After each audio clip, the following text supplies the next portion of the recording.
Assalamualaikum dan salam sejahtera. Bersama lagi dengan Cikgu Jaina dari SMK Ranau, Sabah.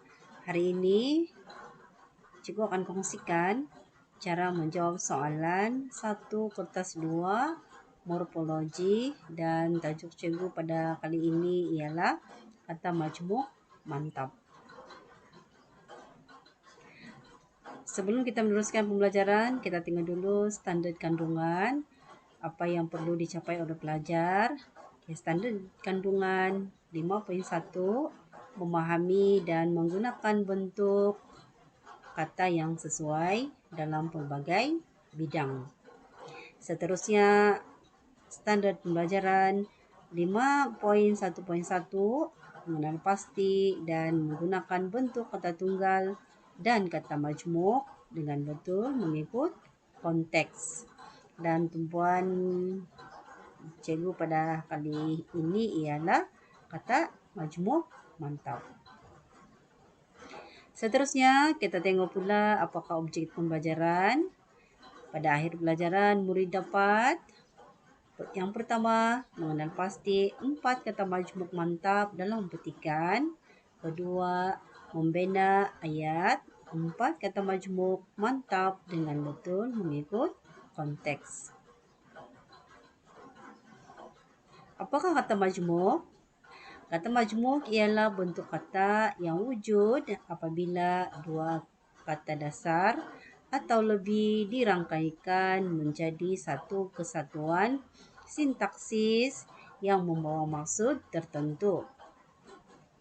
Kata majmuk bertindak sebagai satu unit dan lazimnya dieja terpisah, tetapi terdapat beberapa kekecualian oleh sebab kelaziman penggunaan. Dalam bahasa Melayu, hanya terdapat 15 kata majmuk mantap yang sudah dianggap mantap, iaitu tetap dan utuh dan dieja dalam satu perkataan, walaupun pada dasarnya kata majmuk tersebut terdiri daripada dua perkataan. Kita tengok apakah 15 kata majmuk mantap. Yang pertama, beritahu, bumi putra, kaki tangan, kerjasama, olahraga, matahari, setiausaha, sukarela, Suruhanjaya, antara bangsa, Pesuruhjaya, jawatan kuasa, warga negara, tanggung jawab dan tanda tangan. Perkataan yang sedemikian tetap dieja bercantum sebagai satu perkataan. Kita tengok pula apakah tips mengingat 15 kata majmuk mantap. Buat satu rangkai kata daripada kata majmuk tersebut. Tujuan supaya pelajar boleh ingat.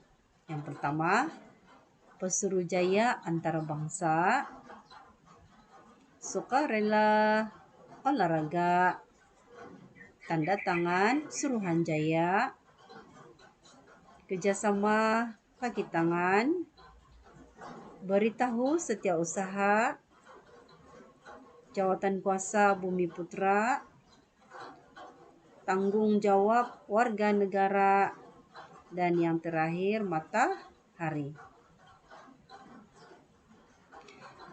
Seterusnya kita tengok contoh soalan format KSSM dan jawapan. Arahan soalan. Baca petikan di bawah dengan teliti dan senaraikan 4 kata majmuk mantap. Kemudian, anda dikehendaki membina satu ayat anda sendiri daripada setiap perkataan yang dipilih untuk menunjukkan bahawa anda faham akan maksud dan penggunaannya. Anda tidak boleh menambahkan imbuhan, menukarkan imbuhan, atau menggunakan perkataan itu sebagai peribahasa atau kata nama khas. Berikut merupakan contoh soalan dalam bentuk petikan.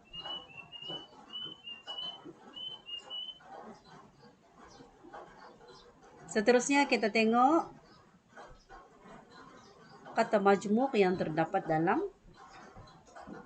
soalan. Terdapat 6 kata majmuk mantap dalam petikan dan soalan ini mengandungi 8 markah. Kata majmuk yang pertama dalam petikan antarabangsa, yang kedua kerjasama, yang ketiga warga negara, yang keempat tanggung jawab, yang kelima sukarela, dan yang terakhir jawatan kuasa. Dalam petikan selalunya jawapan akan lebih daripada 4. 6 kata majmuk mantap dalam petikan, 4 markah kehendak soalan, pilih 4 kata majmuk mantap. Yang kedua, bina 4 ayat sendiri berdasarkan kata majmuk yang telah dipilih. Berikut merupakan contoh jawapan untuk soalan tersebut. Membina ayat sendiri 4 kata majmuk mantap yang telah dipilih. Jadi berdasarkan contoh yang cikgu beri, cikgu telah memilih 4 kata majmuk antarabangsa, kerjasama, warga negara, dan sukarela. Apabila pelajar dapat mengenal pasti 4 kata majmuk dalam petikan, kemudian dapat membina 4 ayat berdasarkan kata majmuk yang dipilih, pelajar akan dapat 8 markah penuh dengan syarat pastikan ayat yang dibina lengkap dan tiada kesalahan tata bahasa. Itu sahaja perkongsian cikgu pada kali ini dan cikgu harap ilmu ini memberi manfaat kepada semua pelajar untuk menjawab soalan kertas 2 soalan 1 morfologi untuk pelajar tingkatan 4 dan tingkatan 5. Sekian dan terima kasih. Berguru demi ilmu, bina generasi baharu. Assalamualaikum warahmatullahi taala wabarakatuh. Jumpa lagi.